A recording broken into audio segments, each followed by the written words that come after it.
I'm here at the Capitol where we just got the clearest explanation yet from administration officials as to why the U.S.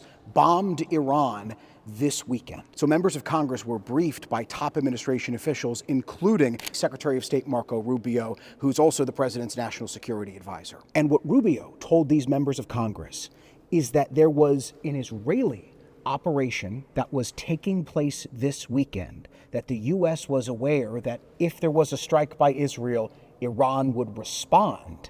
And that is why the U.S. took what it calls defensive action this weekend to protect U.S. personnel and U.S. interests in the region, because there was going to be this Israeli strike. The president made the very wise decision. We knew that there was going to be an Israeli action. We knew that that would precipitate an attack against American forces. And we knew that if we didn't preemptively go after them before they launched those attacks, we would suffer higher casualties. That is an explanation we had not heard in the days since this war began. I pressed Secretary Rubio, is he saying that the U.S. was forced to act here because of this Israeli operation? No, two things I would say. Number one is, no matter what, ultimately this operation needed to happen. That's the question of why now.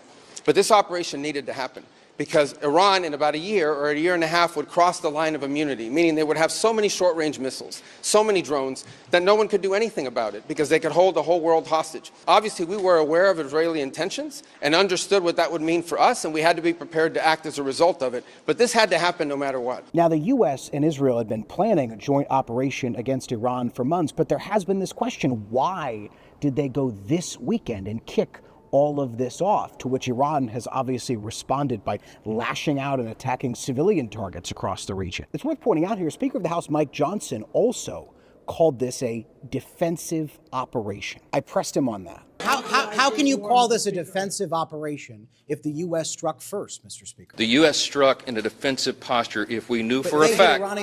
Wait a minute, let me answer the question. I thought I just did answer that question. If we knew for a fact that Israel was going to move, Iran was going to respond, and Iran was going to strike not just Israel, but the U.S. Remember, we're the great Satan, as they always say. Israel's the little Satan, okay? And we had an obligation and responsibility to use it to protect our interest, our people first, our troops, and our personnel and our assets. That is an America first objective. And the big question here that we don't have the answer to is, how is this explanation going to go over, not just with congressional leaders who were briefed today, but rank and file members of both parties, and in particular Republicans who were in lockstep with the president when he campaigned on this idea of no new wars?